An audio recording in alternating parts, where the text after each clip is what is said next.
So the Denver Broncos, in another surprising move to me, decide to trade up to get Javonte Williams, which I don't hate the player. I am lower on him than some already. So, that's back-to-back picks that the Broncos have made that I've been lower on. I'm not crazy about Surtain either. I made a whole video on that.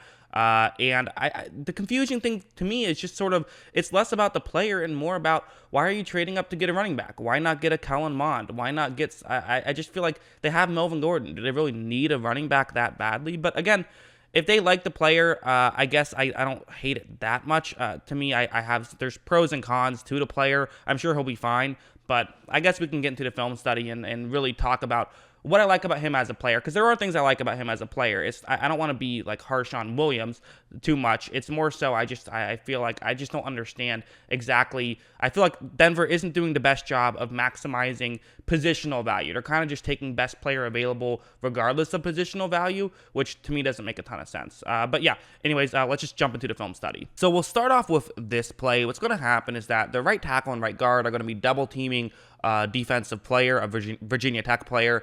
But then what's interesting is that a linebacker is going to, I believe he's blitzing on this play, either that or he's going to make his decision incredibly quickly and run in, probably a blitz though. But the tackle is actually going to pick this up pretty nicely. It's actually going to work out better for North Carolina. Like, watch, as you see, there's that quick blitz, but then 74 picks it up nicely. Huge window, huge running lane right here. So great job by the offensive line. Give them credit. But now going over to Javonte Williams, his job on this play is to sprint forward and pick up as many yards as possible. Because, again, you can't hold it against him that the offensive line did a good job. What you want to see him do, though, is pick up more yards than is possible on this play. And I do think that Javonte Williams, one of his best attributes is his acceleration. Watch him just get to that top speed quickly. He shoots through and falls forward. You know how much I love guys who can fall forward. So a lot of good there. Yes, it was set up by good blocking in front of him, but you know what? That's fine. In the NFL, you'll have times where you have good blocking too. You got to make the most of it. And in fact, I kind of care about that more than, turning a 1 yard loss into a 1 yard gain. I kind of like more when you turn a 5 yard gain into a 15 yard gain. This next play is one of my favorite things about him, which is going to be that really what's going to end up happening is that they're pulling a guard over. It's going to be a run to the right, but the safety who I've circled, that's going to be the key guy on this play. So keep an eye out for him. Watch how right when this play starts, you notice Williams takes the snap, and it's, the safety does a good job of, I think, running in and just trying to get there quickly. So he could actually run over and make a quick tackle, and you're only getting a couple yards right here, despite yet another good job blocking up front by the North Carolina offensive line. So again, good job by them. That's irrelevant though. Really what's going to be key is, can you make guys miss? And that is one of the things that Javonte Williams does really well, is make guys miss. And watch, you'll see it on this play. As you see, he does, make him miss. Really good job there, and even is able to run forward after other guys try to take him down and gets a touchdown on that play. That's a really talented play by Williams right there, and that's something that is certainly encouraging. This next play will be another example of him being able to make guys miss, and I guess I should preface this a little bit by saying, before I get too far into, talking about how great it is and how cool it is, because don't get me wrong, it's a lot of fun to watch when you see a halfback who can, juke out linebackers and who can run over safeties and falls forward for 5 more yards. All that stuff is great and fun.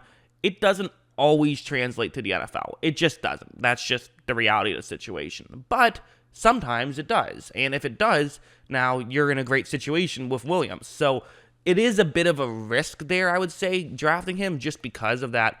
If he isn't able to make these moves in the NFL, it could be tough.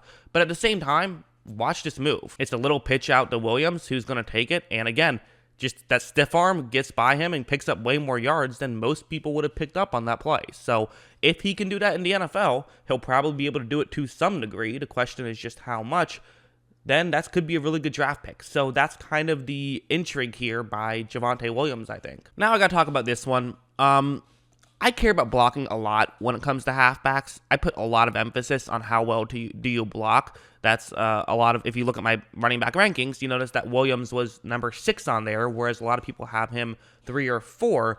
And it has nothing to do with his running ability, really. I mean, I guess the one thing I would say is I wish he didn't rely so much on making guys miss. But again, that's just kind of a wild card for me. I typically like guys who don't even put themselves in that situation. But he's still I'm nitpicking. His running game is fine. It's more about the blocking game, which I have seen some real issues. This one is going to be an example. It's going to be a blitz, and one of the things that will drive me crazy is when guys just don't pick up a blitz. And to Williams' credit, that's not him. He will recognize a blitz, and he will get himself in position to make that block, which to me, that's half the battle right there. Just getting yourself in position, probably more than half the battle, quite frankly, is just getting yourself in position to make a block. But watch how on this play, I mean, watch this attempt at a block. He wasn't even close, ends up falling down, and guess what? That was intercepted, and now the other team has the ball inside the 10. A missed blitz pickup can be a game-changing play. It truly can. One missed blitz pickup, oftentimes that can turn into turnovers. It really can, because the quarterback has to get rid of the ball quickly. They're probably throwing it at around that time, so it can lead to strip sacks. It can lead to interceptions like that. It's just really concerning for me, and that's why I value it, I think, a lot more than everyone else does, and I think people should value that more, because that's just, it can be game-changing plays. Now, I'll be fair and bring up this one now, so this is an interesting play. He is in the backfield, and it's going to be a running play, but he is not actually getting the handoff. There's two backs in the backfield. He is going to just basically lead block right here. So the reason why I want to bring up this is I want to kind of talk about how it's interesting, because I've seen him at times seemingly be an okay blocker. Watch, right when this play starts, he is going to get to the outside. I've circled the defensive player that he's going to end up blocking.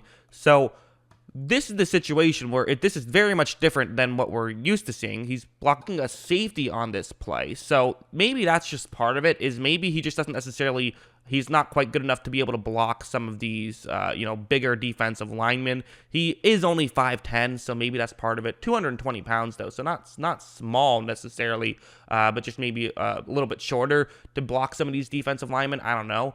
But now when he's blocking a safety, a pretty big safety too, he's going to do a much better job at it. Watch, as you see, he does finish off that block pretty well. So maybe the safety just didn't care. I don't know. But I've seen that a couple times. I've seen flashes of him being a solid blocker. So if he can just get a little bit better at it, he doesn't have to get way better at it, just a little bit better at it, that would be, I think, game-changing for me. Personally, I'd rather have just a 3-down back that's true, can do everything, because if you look at guys who bust, sometimes, a lot of times actually, it's usually they just can't get playing time because they make some of the little mistakes that people don't pay enough attention to when drafting.